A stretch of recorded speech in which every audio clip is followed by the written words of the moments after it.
Good morning. Good morning, good morning, good morning. Welcome to Mornings with Marvel, where authenticity lives and thrives to create a space of growth, healing, and joy.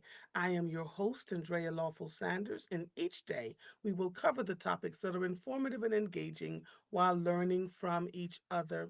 Good morning to each and every one of you. It is Friday. Woohoo! Friday in these Wakandan streets. I have Mr. Kelvin Jeremiah on today at Good Morning Marguerite at between 6:30 and 6:45, and we'll of course be discussing upcoming events with the Philadelphia Housing Authority. It is May. I cannot believe we're at May 16th. So much has happened in a short period of time, but let me catch you up a little bit on the things that have been going on this week. So, yesterday, the Black Women Leadership Council came together and invited anyone who was running for office, or particular folks that were running for office, because the Black Women Leadership Council, they endorse certain people. They watch your record, they talk about they see what it is you've done, and so then they bring those people together to have a conversation. And then they invited people who are running for judges. I believe there were one, two, three, maybe four, five people that stood up to run for a judge in the city of Philadelphia, Commonwealth judge, judge of common pleas judge, etc. So there was a couple of things that happened that I wanted to discuss with you. The Black Women's Leadership Council plays zero games under the head of Joanne Bell. And so when she invited and summoned, they showed up. I went. And sat and watched and did the leveling at the end of the night, calming people down, making sure that they feel okay, giving them tips on how to bring themselves back to center in the middle of all the things that have been going on. So, first person that spoke was Larry Krasner. She spoke of the fact that Larry Krasner has helped to stop cash bail. I believe Keir Bradford Gray had a lot to do with that too when she was the public defender, and that it makes a lot of people mad because folks were being locked up. Some folks were getting probation while other folks were being locked up, and the ones that were being locked up, mommy, daddy, auntie had to come and put their houses on in jeopardy so they can go to the bail bondsman and get the money. So he stopped all of that, and they were, he got up and spoke a little bit about continuing to run for office and the legacy he's trying to leave behind.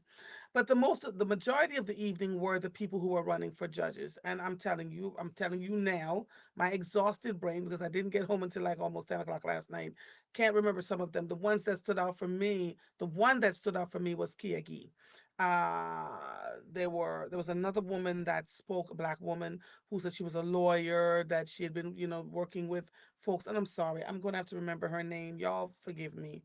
It's been an evening. She seemed pretty confident, talked about what she had done in the courts, that she had mentored Joanna McClinton, that she had mentored Natasha Taylor Smith, that she had mentored. She was just naming all the judges, the current judges that she had mentored, and that she had been a lawyer for several years. There was another gentleman who was Muslim who said that the Democratic Party took him to court to make sure he couldn't run, and he stayed on the ballot anyway. So, and I think he's the only Muslim running for common pleas court judge. Gave his background. Kia Gee got up and spoke about, what was going on in her family. See, when you are running for office, your authenticity doesn't come from all that you had accomplished. Your authenticity comes from, why are you doing this? What makes you the perfect person or the near perfect person to take on this role? And Kia stood out for me. That was the first time, and I think she goes to Enon, so she and I had seen each other back and forth, but I'm not sure that we'd ever had a conversation, and we didn't have one last night. I just paid attention, listened to what she was talking about.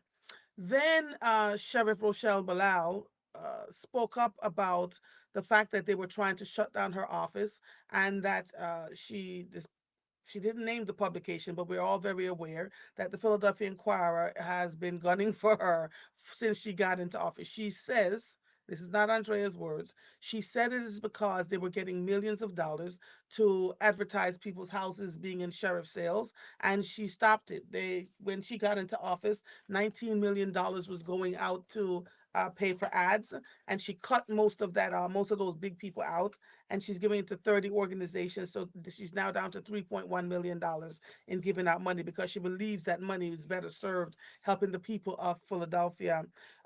She said that that $3.1 million goes to 30 people like the Scoop USA, 30 partners, media partners, folks that could get the word out for her, and so she saved money there.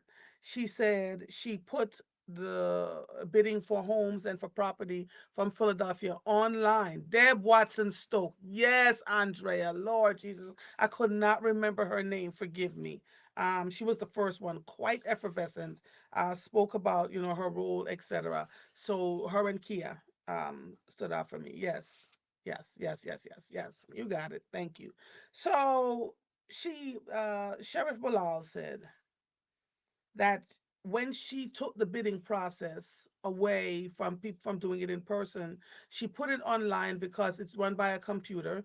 You don't see the people who are bidding, and so she said it's given more people from the city of Philadelphia an opportunity to bid on something and get it.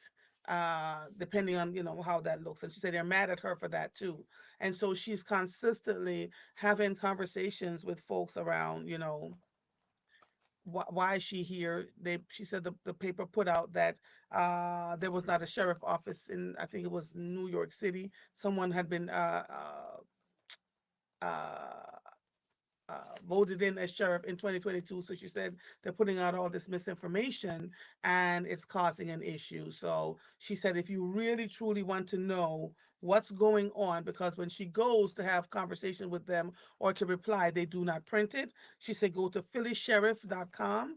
That's phillysheriff.com to see all that they had been accomplishing and continues to accomplish up to date. So there was that. And that, you know, there were quite a few black women in the room, Black Women Leadership Council. And, my ending of the night was centering us and grounding us and having us to talk about how can we support one another despite what it looks like. Then I saw something. Someone sent this. I thought this was quite interesting. Let me see if I can find it. Jesus, there's so much going on. Someone said, wrote in a text, many of you may have seen the original post on LinkedIn. It was written on LinkedIn. In addition to it, there's a significant dialogue in the comments. If you haven't done so, please take a read. So I opened it up, and it's Leslie Morant, who used to work for the Philadelphia Public Police Department as their first DEI person hire. Not hire, but she was the one that was in charge of all their DEI initiatives in the police department before she left. And she's also a lawyer. Leslie wrote this: when allyship looks like access. Let me just say this the way it needs to be said. If a black woman hears that a white woman is partnering with black women to do DEI work, and her first instinct is to pause, that's not paranoia, that's pattern recognition, and it is earned. Because too many of us have seen how this goes. A white woman shows up, links arm with a black woman, and soon she is getting the bookings, building her brand, and centering herself in work that was never about her in the first place. There's a rhythm to this, she says. Three beats. The order may change, but the tune stays the same. Optics, extraction, accountability. First, she says, it's about optics. The white woman aligns herself with the black woman to look the part, to gain credibility, to open doors. But when systems need challenging or power needs to be redistributed, she gets quiet. She might show up for the Instagram post, but not the hard conversations behind closed doors. Then comes the extraction. The black woman brings depth, lived experience, and the emotional labor. The white woman repackages it in a way that makes it easier to sell, easier to book, easier to digest, and somehow she ends up with the mic and the money. And when accountability shows up, which it always does in equity work, the fragility takes over. Suddenly she's in tears or silent or talking about feeling unsafe. She may ghost the work or worse, try to flip the script, and the black woman is left to manage the wreckage. So yes, The pause you feel, she says, when you hear I'm working in partnership with a black woman is a real one. It comes from experience. Now, she continues, to be clear, there are white women doing this work in ways that are rooted in humility, accountability, and actual equity. They are willing to be uncomfortable. They listen more than they speak. They don't need to lead, and they know that showing up doesn't mean taking over. When someone says they're partnering with black women, I listen for context. Who gets paid? Who holds the power? Who speaks? Who benefits? And who gets to walk away unharmed if it falls apart?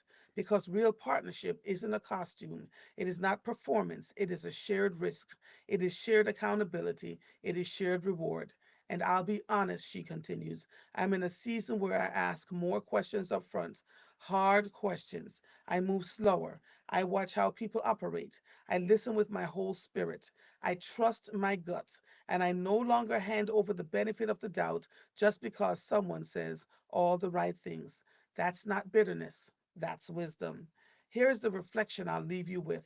Partnership is only as powerful as the equity that sustains it. Pause. Read twice. If one person profits while the other one performs, if one holds the mic while the other holds the pain, that is not partnership. That's performance. And I am not interested in being part of the costume change. So that was Leslie D. Morant who wrote that on LinkedIn. Right now, she's up to 843 likes and 142 comments. And it triggered at me for a second because in November of last year, I began having conversations in a large group with a bunch of white women, black women, women of color from Thailand, from India, etc. And I immediately noticed two things: silence and defense. You know, oh my God, you're being over dramatic, you're being melodramatic, blah, blah, blah, blah, blah. Excuse me. And I began to watch. There were several black women in the group. And I began to watch when the some of the white women became really defensive about what I was asking about. What were we as sisters going to do? And I've learned not to be disappointed, but resolute. So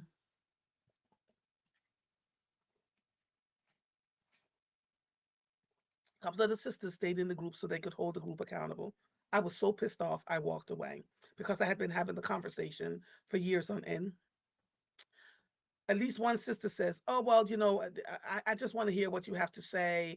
I've lived in my black skin all my life, but I believe we should get watching all of this defensiveness and not holding accountability and all of that other stuff. That absolutely shifted my relationship with that sister from that day forward. Because what I have come to recognize and understand clearly is if we are not willing to stand up and have the hard conversations when the hard conversations matter, if we deflect from the hard conversations, then what are we doing? How are we putting ourselves in danger? I have friends from all walks of life. They're Jewish, they're Asian, they're you name the thing. And what I find in the authentic relationships with the ones that I continue to call friend is their willingness to sit and have the hard conversations. It might not be about equity. It might be about something else. But if you're going to sit there and be uncomfortable and then deflect and then turn it around and call it being melodramatic, and then when it pans out that what I was saying was absolutely correct, that it's just dead silence, then yeah, I can't. I cannot. We live in a time where we have to pay attention to these things. And then a few weeks ago, another sister called me and she says, I'm being offered this amazing opportunity. And as she began speaking about the amazing opportunity, my antennas went up. This was an organization led by white folks who needed, in order for them to get the contract, they needed to partner with a minority organization. So they went digging, had never met her before, looked her up and called her and told her she had the potential to make all of this money. And I started digging, I started asking questions. Are they going to pay you 20% up front? She says, no, they're telling me to get a loan. I said, wait, what? And so I began making her see that she was, and I'm not sure if she realizes it yet, that she was being conscripted by these people to make millions of dollars and she only got a crumb of it, but they absolutely needed her in order to get the contract. So I want you all to ask these questions. Don't be so quick to, oh my God, I'm going to do this. Don't be so quick to say, all right, this is a great opportunity. It's a great opportunity, but ask the hard questions up front. How great is the opportunity really when you're taking all the risk, when you're putting out all the work, and then they take the lion's share of it, right? And so last night when we were sitting with the Black Women's Leadership Council, those were some of the conversations. Joanne Bell was not afraid to have that dialogue around what is happening. With let's take for instance, they talked about the gas that we buy every day has gas that's a tax attached to it that goes to the Department of Transportation. And that the guys who work the cranes and stuff like that works to operate the machinery, they're making 65 to $85 an hour, and the people who hold the flags, to slow stop, whatever, they're making $10, $12 an hour. And the people who are holding the flags are mostly us and women, people of color and women. The people who are operating the machinery, very rarely do we see someone there at the top. So we have to be willing to say, no, we have to be willing to walk away. OIC is doing training to help you to be crane operators. So you want to be able to get in touch with them. They have 4 locations across the Commonwealth. One of them is in Philadelphia. One is in Montgomery County. One is in Buxton, I believe. One is up in Reading. So they're offering trainings for crane operators. If you know you are qualified and you're not being offered the jobs, and I'm going to ask you to try and figure out how you connect with people that will be willing to help you to get to where you need to go. We know what is happening. We absolutely do. And systems are made up of people within those same systems that are guarding what they think we should and should not have. And so it is important to me, as we talk in this microphone, to figure out ways to elevate folks, to work with those who want to work with us. I, right now, I'm working with contractors because I had a flooding issue in my Zen space, which is where I do my podcast, which is why the screen is behind me, all the stuff going on. So we're working through that. And I was looking for minority folks to work with me. However, I could not find anyone that could do epoxy floors. And I'll describe an epoxy floor to you. It's not tile, it's this beautiful thing that's laid down on the floor that's it's absolutely gorgeous, that you can just mop, wipe clean with a regular cleaner and a mop, and then go about your business. So if it floods again, I never have to replace the floor ever again. So I had to pull up tiles and all those things. And when I fired the first person, who was someone of color, a Black man who was just like, I can't do this, I'm blah blah blah blah blah. They said, Miss Andrea, we have somebody else for you. They didn't tell me anything other than we have somebody else for you. He'll be at your house. I opened my door when I got the text. My first clue was that they said he would be here at 9 o'clock. He got here at 8:45 and waited for me to get here to the house. And when I opened my door and looked in my driveway, I saw a white dude with tattoos from here all the way down. I looked at him, walked outside, and I said, "Good morning." He said, "Good morning, ma'am. My name is such and such. This is what, they told me that you had a podcast, that you need to get back in your space as soon as possible. When they told me what you wanted, I went and did a little bit of a sample of what they thought you wanted would look like. Would you like to take a look at it?" I looked at it and I said, "Yeah, this is exactly what I want, but without this particular color spreading all over it." And he said, "All right, when I go back home tonight, I'm going to do 2 more samples." So he went home and did epoxy on a tile so that I could see, he could get my thing. And that man worked, worked and worked for a whole week. His work ethic was meticulous. So what I'm saying to you is, it doesn't need to be someone of color necessarily if you are trying to get your work done and you need to have it done. But wherever you can, the company that did the water restoration that will be back in my house today, wherever you can, hire people of minority companies. I he finishes the epoxy floor. I put a sample of it up for all of you to see. And let me tell you something. I'm talking to him and he said, I want to thank you for giving me an opportunity. Now, remember, I've spent my entire career working with young people, my entire career. So I knew what I saw. I knew what I want, but he was so well mannered, and he began talking about the fact that his father died when he was 5. His mother was doing, working really hard, making sure he was going to be okay. He was trying. And then he disclosed that he was 24 years old and my spirit jumped. And I said, I knew what I saw. He said, I'm trying to find my space. I went to work in the union. I said, I didn't like that, but I have this thing. He had an artistic thing to him. This floor looks like artwork, right? And so when I tell you to choose people who are doing the work. When I tell you to seek folks, minority businesses who may have not ever had the opportunity. But if someone comes that doesn't fit the mold of what you think, I don't want you to be like the people who only choose a certain group of folks. I choose the people who are going to do the work and do it well. That's my option, right? So I'm not sure how we're going to navigate through this, but every day I try to give you examples of how we can work together. Every day I try to be as transparent as possible, while not saying a whole lot. Because a woman inboxed me last night, she said, "You are exactly who you are online as you are in person." It's important. You can't put on a shell over here, and then pretend you're somebody else over there. It just doesn't work. It just doesn't work. Let me let Kelvin Jeremiah in. Good morning, sir. Good morning. How are you, Andrea? Good. Are you in a space now where you're okay with being up at 6:30 in the morning? I would never be okay with that. I would never be okay with that. I should Ah, I should just come over and you can make me some Jamaican coffee or something and I we can chill do out. I do have Jamaican Blue Mountain. Do you drink Blue Mountain coffee? I do, a matter of fact. I love You Jamaican do. coffee. Okay. Yes. All right. All right. All right. Because I Uh, get it. I have it. I don't drink coffee, but I have it. hmm. So You're just sometimes I share. I'm told that you're just up the street. Word on the street is that you're my neighbor. I didn't realize. I didn't know that word got back to you.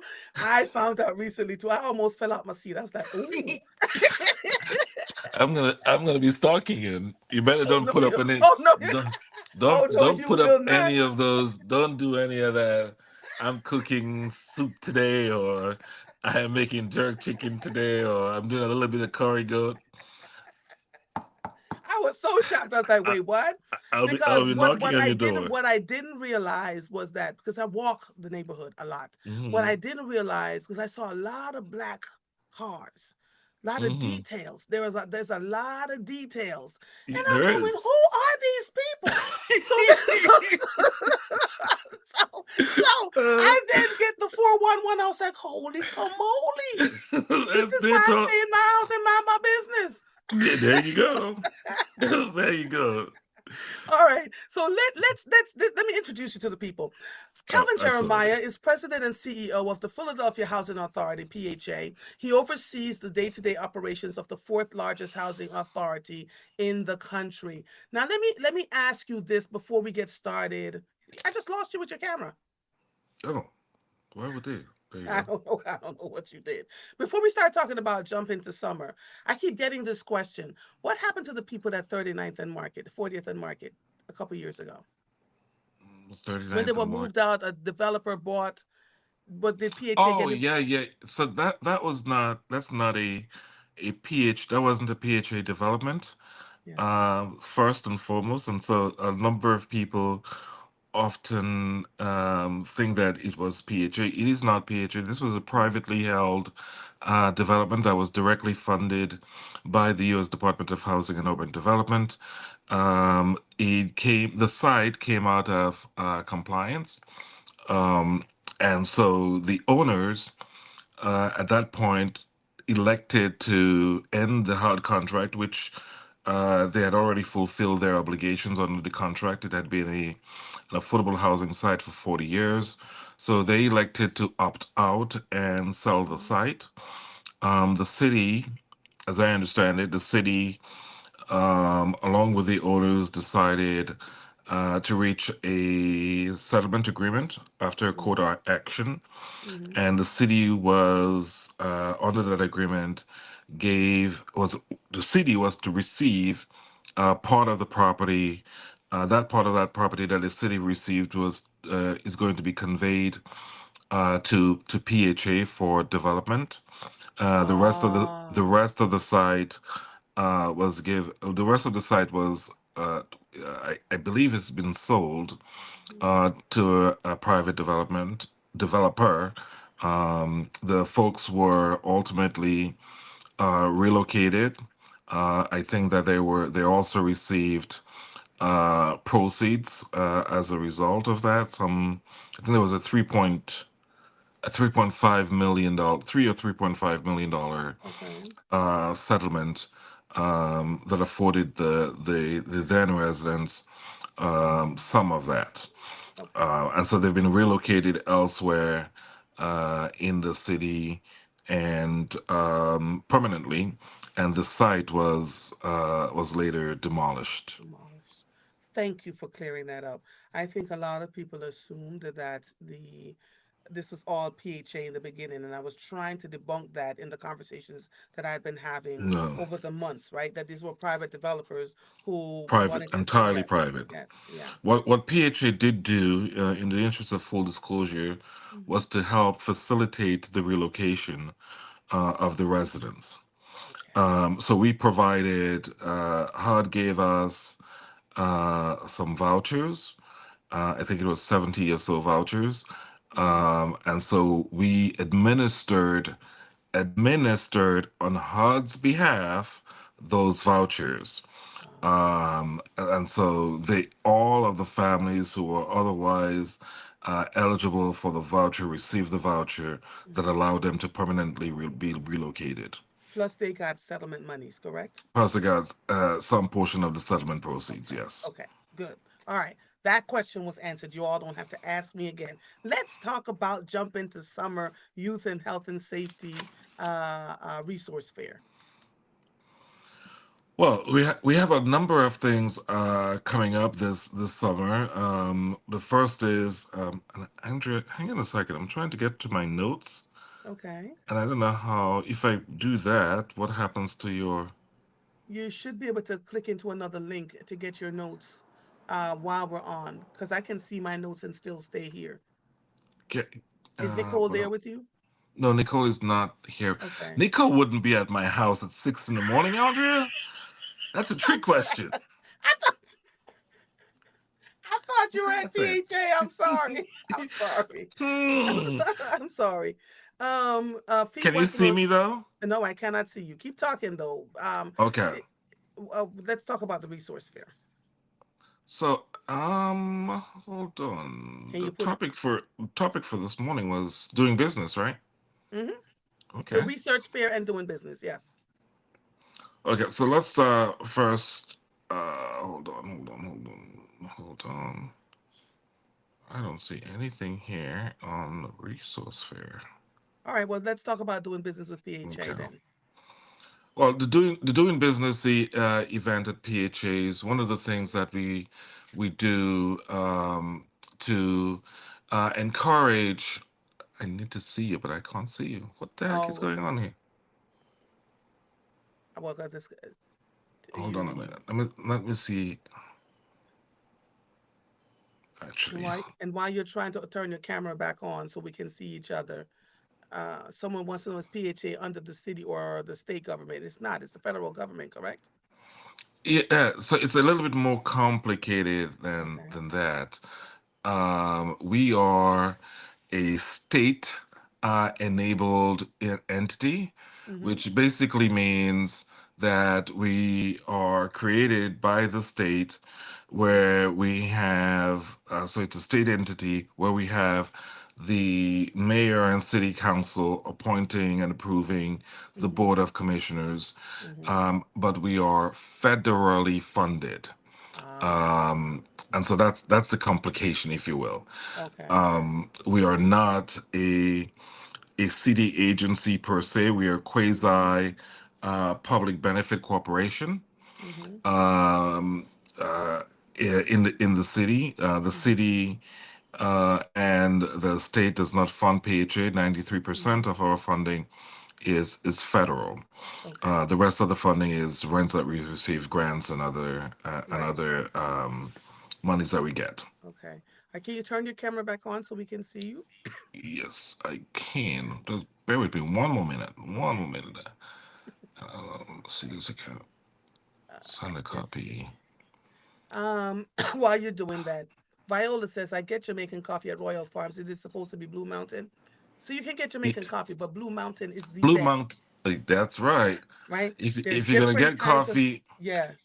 If you're if going you're to gonna drink get Jamaican coffee, coffee, yeah, but Blue Mountain is $45 an ounce.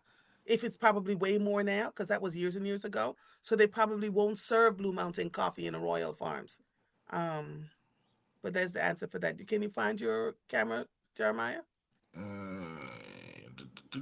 I'm working on it. I'm working it. Where is this? Oh Jesus. All right. So here's what I'm going to tell you: sign off and then sign back in, which will probably be more helpful for you. Okay, hold on a minute. All right. Ah, There you go. oh, there you go. I was like, where did you disappear to? All right. So, uh, uh, can you tell me about doing Yeah, business with PHA with vendors and contractors? yeah. So the doing business event is one event that we host 4 times a year Hmm. to recruit essentially and do outreach Hmm. to businesses, individuals, organizations who are Hmm. interested in doing business with PHA. You Okay. can find a lot more information on that online Okay. at www.pha.phila.gov. Okay. Um, so one of the things that we do is to make sure that people know how they can become a PHA contractor or vendor. I recognize that it's sometimes very, very difficult to navigate government procurements. And by that, getting into the business of doing business with a government entity, there are obviously a lot of regulations that govern what we do, and that tends to be discouraging, but it does not have to be. And so the doing business events that we host is really a skinny on how you can participate. PHA is an economic engine in the city. We spend a lot of money in Philadelphia, Hmm. um, hundreds of millions of dollars. And while we cannot have a location restriction, meaning that um, we cannot just do business with entities in Philly, because again we are federally funded. So anybody in the United States who wants to do business with us is permitted to doing business with us. We want to make sure that folks know how to go about doing that. Okay. Um, the event. Hang on a second. Let me. The event that we have is a basic how-to guide. So first we begin by outlining the parameters of what we're doing, how you can sign up, and Mhm. it begins with a simple form, and that form is available online. You complete that form. You tell us it's a doing business form, how to sign up to become a PHA vendor, essentially. Mhm. Mhm. You indicate the services that you and or your business provide. Mhm. Um, and based on that, once you're registered, based on that, whenever we have a a solicitation or a need for the service Mhm. that you provide, you would get a notification essentially Mhm. from us saying that there is a solicitation that falls within your scope of business. Okay. You then get an opportunity, if you so choose, to submit a proposal to PHA.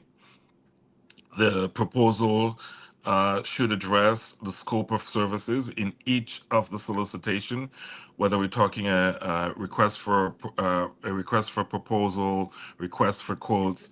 There is a Mm-hmm. scope. The scope Mm-hmm. outlines in very clear and sometimes very detailed terms what specifically is PHA looking to obtain, what service we're looking to we or goods we're looking to purchase, and then you merely respond to that. You provide your qualifications, your experience. You provide, importantly, your price proposal, and PHA essentially, once the solicitation closes, sometimes it's for 14 days, it could be for 60 days, it could be for Right. 30 days. Once you submit your proposal and the solicitation closes, the proposals, each proposal is reviewed for its responsiveness. Mm-hmm. And if it is responsive and conforms to what we're asking, Mm-hmm. it's evaluated by a committee. The Mm-hmm. committee then rates and scores the proposal and makes an award recommendation. Okay. Sometimes it is to the lowest bidder, Mm-hmm. meaning that the person who offers the lowest price. Right. Sometimes it is price and experience. So your qualifications. If we're looking for just a quote, it's just price. If we're looking for a proposal that speaks to your skills, experience, we will be looking at that in addition to the price. So it's not always just price. Mm-hmm. In fact, you can have a request for proposal could have the lowest price and still not get Be qualified. Right. not be qualified. Mm-hmm. We evaluate the price based on an independent internal estimate. So every good and service we provide, there is an independent estimate that tells us what the expected or estimated price of the goods or service Mm-hmm. might be, and then we evaluate your price against that internal estimate. So hold on one second, and I wasn't ignoring you. Someone was asking for the site, the website for PHA, so I was typing that in as you were talking. I just need folks to know that this is happening on Wednesday, May 21st at the PHA headquarters, 2013 Ridge Avenue, Philadelphia, PA 19121. It is in the first floor multi-purpose room. Registration, presentation, and network, and the registration starts from 5:30 to 6, and the presentation and networking is from 6 to 7:30. Participants will learn about upcoming contract opportunities, Section 3 compliance, I don't even know what that is, pre-qualification process, Mhm. MBE, WBE, participation, what you just talked about, the request for proposals, co-stars program. I need you to talk a little bit about that, the bidding procedures, which you talked about, and the non-contracted procurement, the small purchases. Um, Right. so can we talk a little bit about, the So co-stars program? What's that? the co-stars program is a cooperative purchasing program where the solicitations have essentially it's a pre-qualifications for goods and services that the state and federal government or government entities participate in. Mhm, So we go there to find folks who can provide goods and services to mhm, us, mhm, and we solicit them there as well. Let me just note that regarding Section 3, mhm, Section 3 relates to essentially ensuring that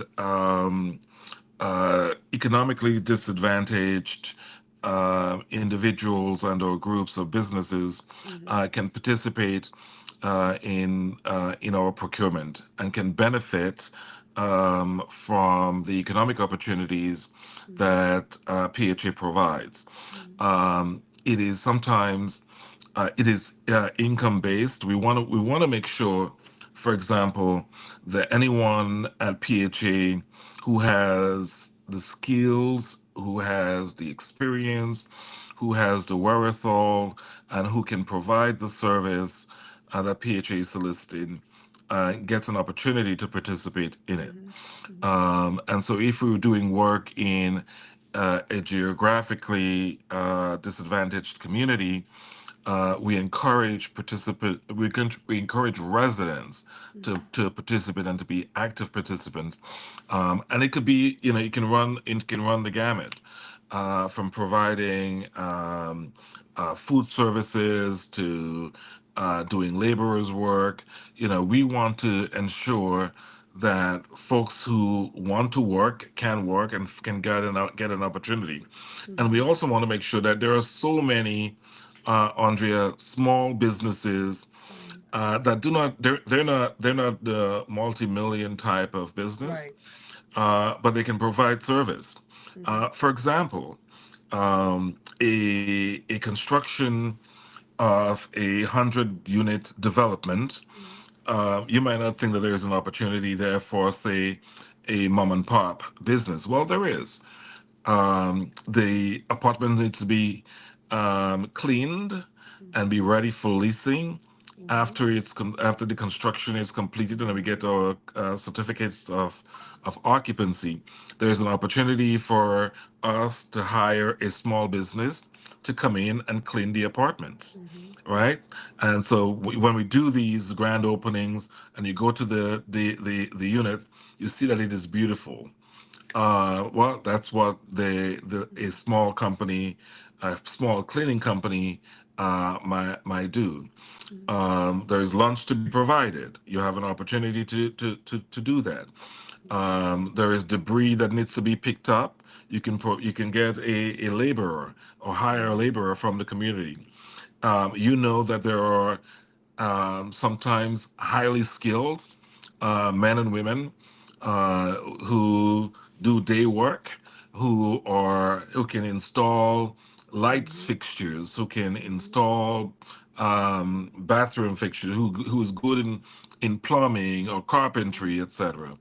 They have an opportunity to get those jobs. And so Section 3, we look to make sure Ah. that those folks have an opportunity and that we hold the contractors. So Yeah. the person who we give that $10 million contract has a responsibility to hire the small Ah. companies, the individuals that I just mentioned, who Okay. otherwise would qualify. Do they have to they have to prove to you that they hired these people, correct? They do have to prove to us that they hired them, that they made efforts, that there is outreach, Mm-hmm. and where they do that they work. We don't just want somebody, in the typical sense, to be hired as, the people the flag bearers. Right. Two people on the end of the road, one saying Mm-hmm. come this way, one saying Mm-hmm. stop. We want, and that's a job as well, right? Mm-hmm. Mm-hmm. I'm not demeaning that position in any way, but we also want jobs that are sustainable, Yes. right? So if there is an opportunity to employ somebody for the duration of that's contract, Mm-hmm. we prefer that, and we prefer, frankly, that they continue to be employed well after the contract Right. is over. Mm-hmm. Too often, I think it is just for the contracting period, and then there is no other opportunity. We want to see, to the extent possible, continuous employment. Yeah. As you describe the process to do this, it can be a little frightening for some people. It doesn't. How do you, if you're not a huge business and you're trying to get a contract with PHA and it stops people from coming in because they're a little frightened. They're looking at all these things. They don't know what MBA is. They don't know what request for proposals is. And so they're like, I'm probably not going to get this. How would you encourage someone like a cleaning company to come in and Hmm. say, I'd like to be able to clean your units before you rent them out. What do I need to do? So that is where the doing business event comes in. Please, it's like the lottery. Yeah. You have to be in it to win it, Yes. right? If you never get take a chance, you would never get the job. We Mm-hmm. will not come to you and say, here is a contract. Mm-hmm. That will never happen, right? Yeah. To be clear, what we will do is here is a proposal, here is a service that we want. We want to hire a cleaning company to do Mm-hmm. all of these apartments that are being built. The contractor would say that. Mm-hmm. You Yes, it's daunting. You have to be registered as a business. You have to have all your certifications. Patients. Yeah. Um, it's not a haphazard kind of operation, Yes. right? Right. We want to make sure that you're tax compliant, Mm-hmm. all of those things. And so I would say to anyone who is looking for opportunities to do business with PHA, with the city, with any government entity, that they come in and participate in one of the doing business event. Mm-hmm. You would find fairly quickly that it is not as daunting as you might think. Mm-hmm. Yes, it's paperwork intensive, but it really does provide an opportunity for you to get access. We will explain to you what a request for quotes is. We will explain to you what a request for proposal. It's a form of solicitation. It Mm-hmm. is how we tell the public how to the services that we were looking to buy and Yes. how they can apply. And in every one of those solicitations, it's very clear. It tells you what you need to do and how to respond, Mm-hmm. right? So it is not as daunting. If you come to that doing business event, you will learn exactly how you can do that, and you can ask any and all questions that you might want to ask. And as I said, monitoring it once you're registered as a vendor, monitoring your emails so that you can see when we are looking for goods and services that you can provide and to Mm-hmm. respond to it. It is really not that complicated. Mm-hmm. Once you know what, I think it's fairly easy. Yeah. Again, doing business with PHA, Wednesday, May 21st, 2025. That's this upcoming Wednesday. PHA headquarters, 2013 Ridge Avenue, Philadelphia, 19121. It is on the first floor, multi-purpose room. Registration is from 5:30 to 6. Presentation and networking is from 6:30 to 7, 6 to 7:30. Will you be there, sir? I probably will not be there. Okay, okay. Um, it tends to be very distracting When you're there, yeah. when I'm there. But there are the department that is responsible for the solicitation, what we call supply chain management. Mm-hmm. The staff will be there. They will be making the presentation. The forms that I referenced, the sign up form to become a vendor, they will Mm-hmm. provide that. They will have you can ask them to provide you with sample documents. Mm-hmm. All of those things will be available to you, and then you get to ask a lot of questions, and you get to network as well Mm-hmm. with PHA executives that oversee the various services that PHA provides. Okay. I'm going to talk about this and then you can tell me. The fourth annual Jump into Summer Youth Health and Safety Resource Fair. You're having a day of fun activities, games, music, Wednesday, June 18th, 2025, from 11 a.m. to 3 p.m. To register, call 215-715-3473. I'm bringing this up, sir, because we are covering that event. A Lawful Truth. We're covering the event. Media, Oh, awesome! we are. We'll be there. And so I already talked to my technical producer. We'll probably need to come out and see the space the day before, et cetera. I said, but we're excited. Our whole team is going to be there to cover your fourth annual resource fair. Well, that's awesome. I probably will be there as well. just because you are. And Listen, Dr. on Jeremiah, I got to ask you this question. It's the fourth annual one. What is it like? Describe to people what that community fair is like. So this is really an opportunity for PHA to celebrate its young people, and so we provide a host of services. It's fun and games. It's book bag Oh, giveaways. okay. It is helping kids who might want to have a job for the Mm-hmm. summer. It is helping kids who are going off to college College. prepare for that experience. You Mm-hmm. know, as I mentioned, Philly Seeds does a lot of that Yes. kind of work, Mm-hmm. and so for those kids who might be trying to figure out what to do, Mm-hmm. what they need for college. All of those things are provided. You'll have a number of vendors there, from the water ice to the Mm-hmm. pretzels Mm-hmm. to the bouncing castles. Mm-hmm. Everything will be there, and it's just a kind of carefree, but still safe and instructive place Mm-hmm. for our kids. Andrea, we don't celebrate the kids who are doing well, who want to do well. We don't celebrate them enough. Mm-hmm. When they make mistakes, they're all over the news, The and media. we have adults asking, why are kids so bad these days, or Mm-hmm. as we say, how come they're so bad nowadays. Mm-hmm.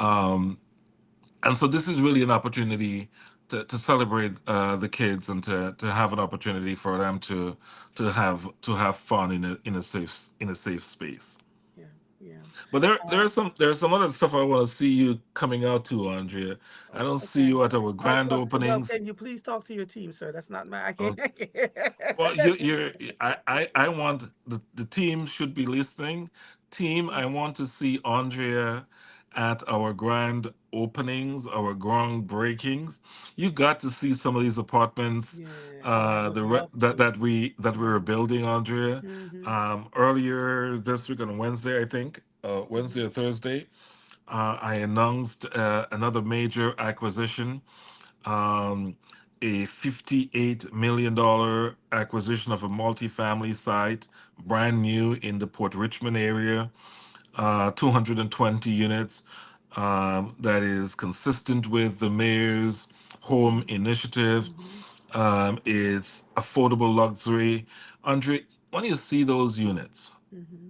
I want you to tell me exactly what you think, Okay. and how it compares to all of the stuff that you hear that is market rate, that is luxury. Mm-hmm. Because I tell you, what we're doing is state of the art, and they are beautiful.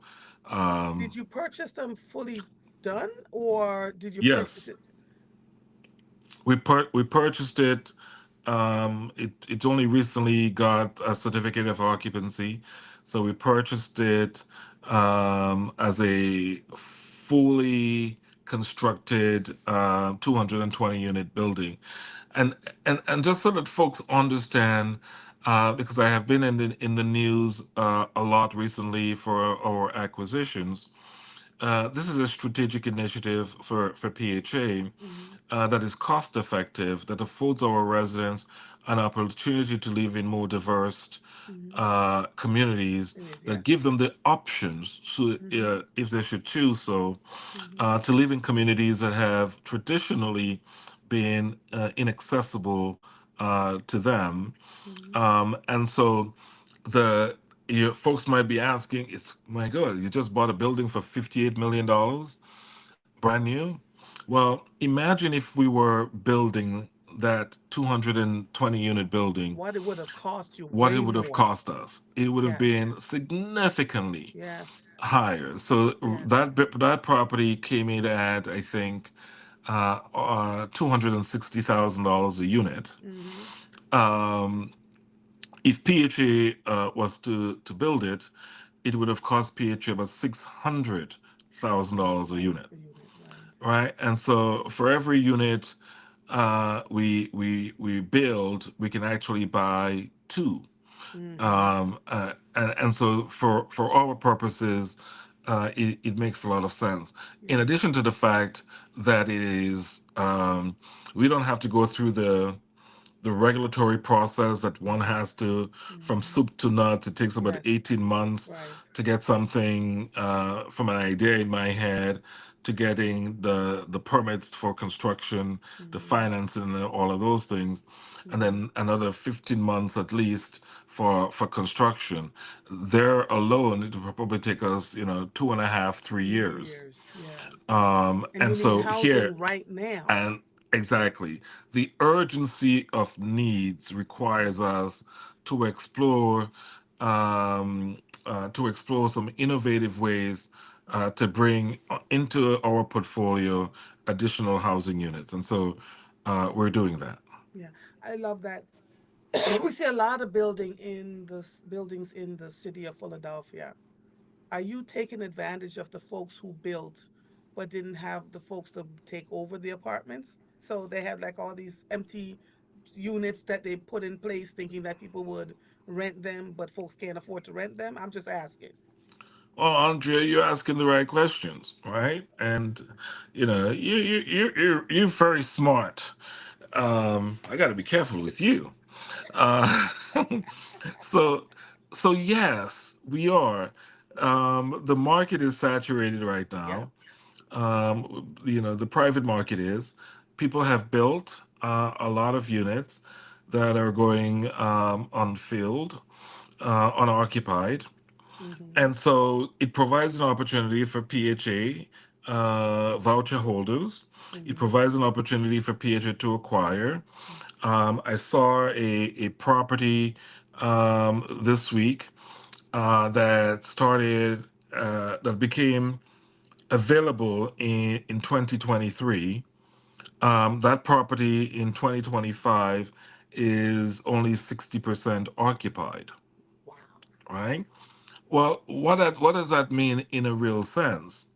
The rest of the 40% of the units that remain vacant Mm-hmm. is really a non-performing asset.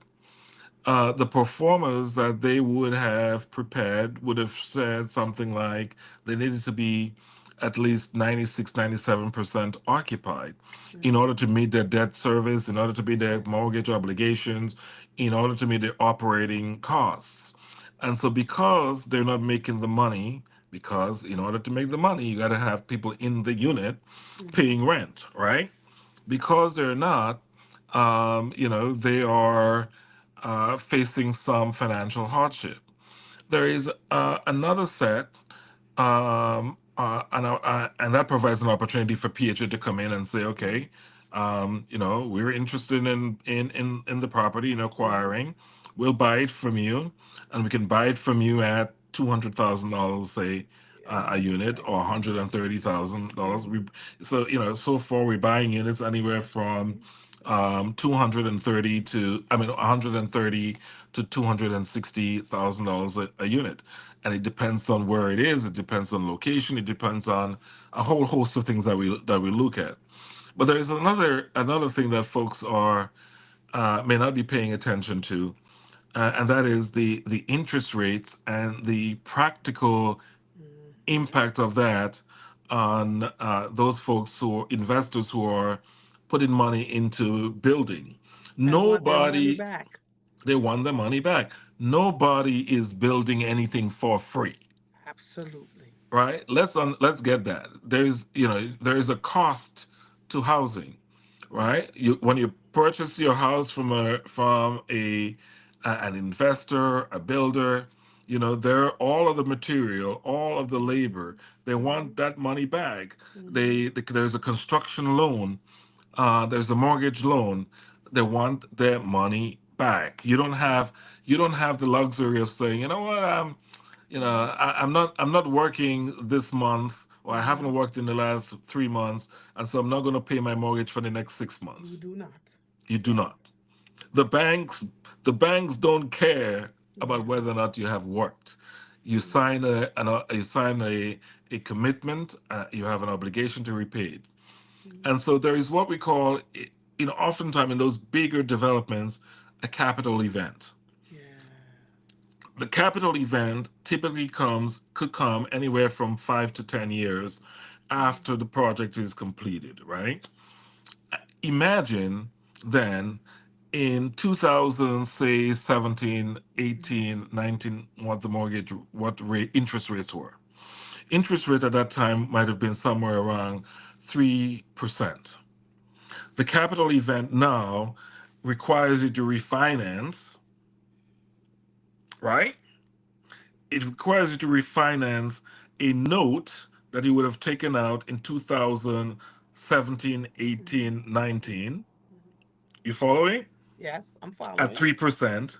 If Yes. you go and refinance that now, it is twice that rate. So your performer no longer makes sense, Right. right? The cost of money is now more expensive. Yes, folks, there's a cost There's of more money, money. right? Every time you use your credit card, Yeah. every time you go and take out a car loan, Loan. there's a Yep. cost to that for you. That's what we call that. That's what that interest rate is. It's Mm-hmm. the price that you pay for lending or borrowing Mm-hmm. people's People money, money. Yes. right? So you did it 8 years ago, 6 years ago at 3%. Mm-hmm. Today it's at 7%. It costing you more. Mm-hmm. So you essentially decide, I cannot refinance at 7%. I'd rather sell. And here comes Calvin Jeremiah Ha! to the To rescue. swoop in and get the yes. And we Yes. get it. We get it. Yes. Because I'm an Yes. innocent boy from the islands, you can take advantage of me. Yes. And so, I would Yes. negotiate with you and I will Yes. say, yeah, you And, don't and want to and that's for refinance, the I'll buy benefit it of from the you. people, right? That's for the benefit of the people of Philadelphia. Tracy says, "How can a person apply at the new complex in Port Richmond?" You can, I don't have the details in front of me, Yes. but you can call 684 4000. Six Um, eight four 4000. 684 4000. Mm-hmm. And speak to one of our operators, Mm-hmm. and they can put you in touch with the leasing folks there. Mm-hmm. Um, Andrea, I'll have Nicole send you that contact information. Okay. I believe it is online, but I don't have it in Okay. front of me. Okay. So you can post it at a later At time a later or date. after this Yes. interview. Okay. Calvin Jeremiah, always a pleasure, sir. Thank you so much for joining. You have kept your promise to join me every other week. Andrea I am Lawful impressed. Saunders. I'm Andrea impressed. Lawful says, I'll remind you again, there aren't too many women I would do this for. Oh, I meant, But look by the at way, I meant to but look tell. at the cost benefit though. Look at the Yes, cost yes, benefit. yes. People are learning more about PHA. I have to send a note to Nicole to remind her that we really want to talk about what PHA was before you got there and what you Mm-hmm. had to do to get it to where it is now, because that's an important conversation that needs to be had, so we can debunk some of the information that folks are Right. throwing out. But thank you so much. I will see you on June 18th, if not before, because we are Well, covering the summer I resort. want you to come to there's a June, I think it's June 6th. Um, Nicole, if you're listening, please send Andrea the information for the June Mm-hmm. 6th grand Mm-hmm. opening of our newest development in Port Richmond. I want to personally give you that tour, Okay, will do. so that you can see some of that stuff. And I'll record I some of it so that people can see what it looks like, and throw it up on my thing. Thank you so much, sir. Always a pleasure talking to you. Such an honor. What Yeah. time is breakfast again? Oh no, I got to work. I got to Listen, earn my keep. there is no way, there is no Andrea Lawful Sanders. That husband of yours isn't going to work with on an empty belly, okay? That is so true. And Don't try that with me. every Don't morning try he that makes with me, me Andrea. breakfast. You are absolutely correct. You Do are not try that with absolutely me. correct. He makes sure I eat every morning. Thank you, sir. Always a pleasure. I'll talk to you. I'll We'll wait to talk. hear from Nicole and we'll Okay, talk then, cool. okay? We'll All right. we'll talk soon. Thanks All right. again, You're Andrea. welcome. All right, Bye-bye. bye bye. All right, darlings, it is 6:35. We are 5 minutes beyond where we said we would be, but I run my own show, so I'm excited about these things that are going on. Excited about making sure that you have the what you need so that you're informed about where you need to go. So the one in Port Richmond, as long as I am able to, I will be able to go and see, and I'll take some pictures and I'll post them for you guys so you can see what it looks like inside, and I'll do a little bit of video. Okay. All right, darlings. This episode of Mornings with Mova is officially over. Oh, one more thing. Memorial Day, I'm off the air. I will be Memorial Day, July 4th, all the things, all the national holidays.